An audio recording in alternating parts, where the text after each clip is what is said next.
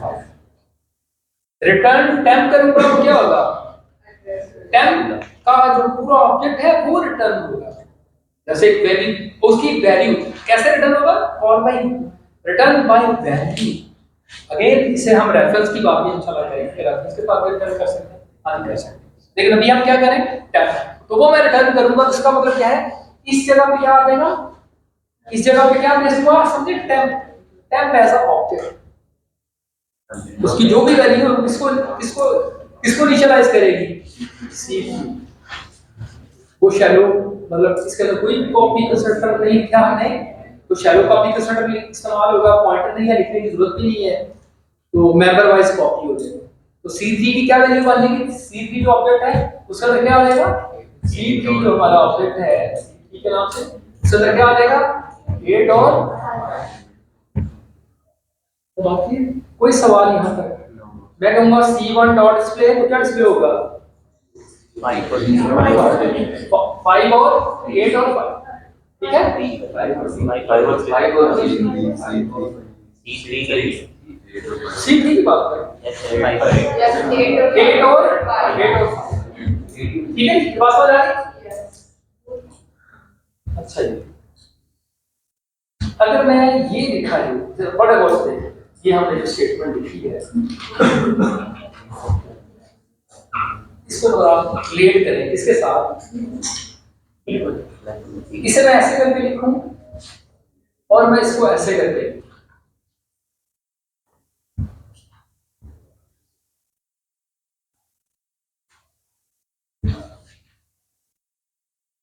दोनों स्टेटमेंट में से कौन सी स्टेटमेंट ज्यादा नेचुरल है, ज्यादा रीडेबल है, ज्यादा अंडरस्टैंडेबल है, कौन सी वाली, ऐसे है कि नहीं, ठीक है, इसका मतलब है ये ज्यादा नेचुरल नहीं है यार, ठीक हुई बात, ये बात समझ आए, तो नेचुरल नहीं है इसका मतलब रीडेबल नहीं है, इसका मतलब मेंटेन करते हुए क्या गड़बड़ है, मैं उसको आप perimeter data टाइप के साथ ऐसे कुछ भी लिखोगे, a plus b plus c, आप ऐसे भी लिख रहे होते हैं कुछ, a is equal to b is equal to c, ऐसा नहीं कर रहे हो, ये कैसे होता है, ये कैसे प्रोसेस होता है, एसोसिएटिविटी क्या है, लेफ्ट टू राइट, पहले ये वाला एक जैसे प्रेसिडेंस वाला ऑपरेटर आ जाए तो पहले ये वाला ऑपरेटर एक्ट करता है इन दो वैल्यू पे, जो रिजल्ट आता है उस पे फिर प्लस ऑपरेटर ये चलेगा और सी को ऐड कर देगा, इसी तरह से असाइनमेंट वाला, हाँ जी, राइट टू लेफ्ट, सही है। तो आप कहने का मतलब है कैस्केडिंग हो रही हो तो फिर उसे कैसे हैंडल करेंगे, फॉर एग्जांपल इस वाले केस के अंदर हम इस वाली स्टेटमेंट के थ्रू ही हम कैस्केडिंग को इंप्लीमेंट करना चाहे तो क्या कर देंगे, शाबाश, क्या करेंगे, कैस्केडिंग को अप्लाई करेंगे, हमें पता है इस पूरे की जगह पे क्या आएगा, टेम्प ऑब्जेक्ट आएगा, तो मैं क्या लिखूंगा, डॉट ऐड,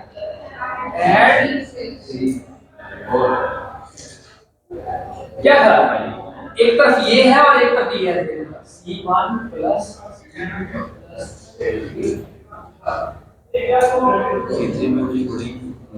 हाँ जी, कौन सा ज्यादा रीडेबल है, नेचुरल, रीडेबल, अंडरस्टैंडेबल, मेंटेनेबल, ठीक है।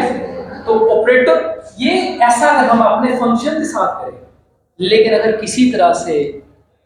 हमें ऑपरेटर ओवरलोडिंग की इजाजत हो कि हम ऐसा ही कुछ लिख लें, तो ऐसा करने से क्या होगा, हमारा प्रोग्राम बहुत नेचुरल हो जाएगा, रीडेबल हो जाएगा। तो अब अगला सवाल ये आता है, क्या C++ के डिजाइनर ने ये प्रोग्रामर को फैसिलिटेट किया ऐसा कुछ करने के कि आप ऑपरेटर को ओवरलोड करें, तो उसका जवाब है हाँ जी किया। Instead of writing your on add function, जैसे हमने ऐड किया, आप ऑपरेटर्स को भी ओवरलोड कर सकते, ऑपरेटर को इंप्लीमेंट कर सकते, तो कैसे करके अब मैं वो बता, इंतहाई आसान आइडिया है, ये जो कोड लिखा है ना आपने, एक चेंज करनी है तो सारा जो कुछ लिखा है बिल्कुल ठीक है, वो चेंज क्या है देखिए, पहले मैं चेंज दिखाता हूं आपको कॉलिंग साइड, अब हमने ऐसे नहीं करना, कैसे करना है, कैसे आप लिखना है, पहले दो ऑपरेंड के साथ यही आप बिल्कुल ऐसे लिखे C1 प्लस C ऐसे लिखे। अब वो फंक्शन क्या हो जाएगा जिसको ऐड लिखा था मेरा, वो क्या हो जाएगा जी, ये फंक्शन लिखा, ये फंक्शन लिखा था, देख लेते हैं ये फंक्शन जो लिखा था ये कैसे हो जाएगा, इसको देख लेते हैं जी। वेरी सिंपल, यहां लिखेंगे हम कीवर्ड, कीवर्ड क्या है, ऑपरेटर, और उसके साथ क्या लिखना है आपने, जो काम करना चाह रहे हैं, प्लस माइनस मल्टीप्लिकेशन डिवीजन, जो भी करना चाह रहे हैं आप उस ऑपरेटर का नाम लिख देना, साइन लिख देना। मैं क्या कर रहा हूँ, हाँ जी वो सारा बताएंगे आपको, डोंट वरी अबाउट दैट, अभी हम just binary operator as example discuss कर रहे हैं। तो यहाँ पे क्या लिखेंगे आप, प्लस, दैट्स इट। इसकी बॉडी के अंदर असल वाला कोड आपने सही लिख दिया, लेकिन आसानी देखें क्या, ये कीवर्ड ऑपरेटर और उसके साथ साइन प्लस लिख दिया हमने, और कॉलिंग साइड पे, अच्छा कई का दिल कर रहा होगा कि नहीं यार मैंने ऐसे ही कॉल करना है जैसे फंक्शन का नाम है, तो मजे की बात है आप वैसे भी कर सकते हैं। कैसे, देखें जरा, मैं इसको ऐसे भी लिख सकता हूं, C1 डॉट ऑपरेटर प्लस क्या पास करूं उसे, C2, ठीक है, C2, और यहां पे कंप्लेक्स, और इंपॉर्टेंट बात क्या और मजे की बात क्या, कंपाइलर अंडर द हुड ऐसा ही करता है, आपको इजाजत दे देता है कि भाई आप ये लिख लें, वही कुछ लिख लें जो आप प्रिमिटिव डेटा टाइप के साथ लिखते थे, मैं आपके लिए ये काम कर देता हूं, लेकिन आपने सिर्फ ये करना है, वो जो फंक्शन लिखा है आपने उसको ऐसे करके इस सिंटैक्स के साथ लिखना है कि वहां पे ऑपरेटर लिख दें। ये बात समझ आ गई, कोई मुश्किल बात है नहीं। अब मैं कहूं माइनस का फंक्शन लिख दें जी, तो क्या करेंगे आप, इसी का पे क्या लिख देंगे, माइनस, उसकी बॉडी चेंज करेंगे, हो सकता कहीं दिल करे मैं ऐसे ही कुछ ट्रिक करना चाह रहा हूं, ऐसे अपने दोस्त को दिखाना चाह रहा हूं कोई कमाल अपना ना, कि ये मैं माइनस से लिख रहा हूं, अंदर मैं कोई पोएम डिस्प्ले करवा दूं, ठीक है, वो ऐसी हरकत आप कर सकते हैं, इजाजत है, लेकिन आपने ऐसा कुछ करना है नहीं, ऐसी कोई शेरो शायरी नहीं करनी आप कि ऊपर प्लस है तो अंदर द हुड कुछ और, स्पिरिट को मेंटेन करना है, इस वजह से कहा था आपने कॉलिंग ऑब्जेक्ट को चेंज नहीं करना जैसे अभी कुछ स्टूडेंट कर रहे थे ना, तो ऐसा भी नहीं करना। लेकिन अभी अगली बात देखें जरा, बड़ी वजह से इस बात को आप अप्रिशिएट करेंगे, कुछ बच्चों ने जैसे पहले कुछ किया, मैं कुछ ऐसे हिंट देता, मैं एक और ऑपरेटर है, एक और ऑपरेटर है जिसका नाम है, देखें जरा, C1 plus equal to C2, शाबाश, मैं कहता हूं ये आप लिखेंगे, करें जरा इसकी इम्प्लीमेंटेशन, शाबाश, सारे लोग करें, माने समझ आ गया, प्लस इक्वल, मैं चाह रहा हूं जी ये करें, इसको इम्प्लीमेंट करें, शाबाश, लिखे ना, मैं बताता हूं फायदा क्यों नहीं हुआ। हमारे लिए लिख दिया किसने, हुरमत ने, हाँ हुरमत ने लिख दिया जी कोड हमारे लिए। ये देखें जरा, ये प्लस, मैं ये वाला चाह रहा हूं कि ये मैं कॉल करूं, देखें ये ऑपरेटर की नेचर को समझते हैं, यूजर प्रिमिटिव डेटा टाइप के साथ ये क्या करता है फंक्शन, ये इस वाले वेरिएबल को इस वाले वेरिएबल के अंदर, कंपाउंड असाइनमेंट ऑपरेटर है ना, ये इस वाले ऑपरेंड को इस वाले ऑपरेंड के अंदर ऐड करता है और रिजल्ट कहां पे सेव करता है, C1 के अंदर, तो रिटर्न करवाने की जरूरत है नो, इस वजह से रिटर्न नहीं करवाना, तो फिर क्या लिखें इसकी रिटर्न टाइप, इसकी रिटर्न टाइप लिखते हैं आप क्या, वाइड। देखिए ये जो ऊपर लिखा है ना, ये तो मैं कंपाइलर का कोड लिखा हुआ ना, कंपाइलर ऐसे करता है, अदरवाइज तो आप तो ऐसे ही लिखेंगे, आप नहीं वो सारा कुछ लिखेंगे, ये प्लस का कोड ऐसे ही है। अब मैं किसी तरह का भी मैं कहूं जी, देखिए जरा,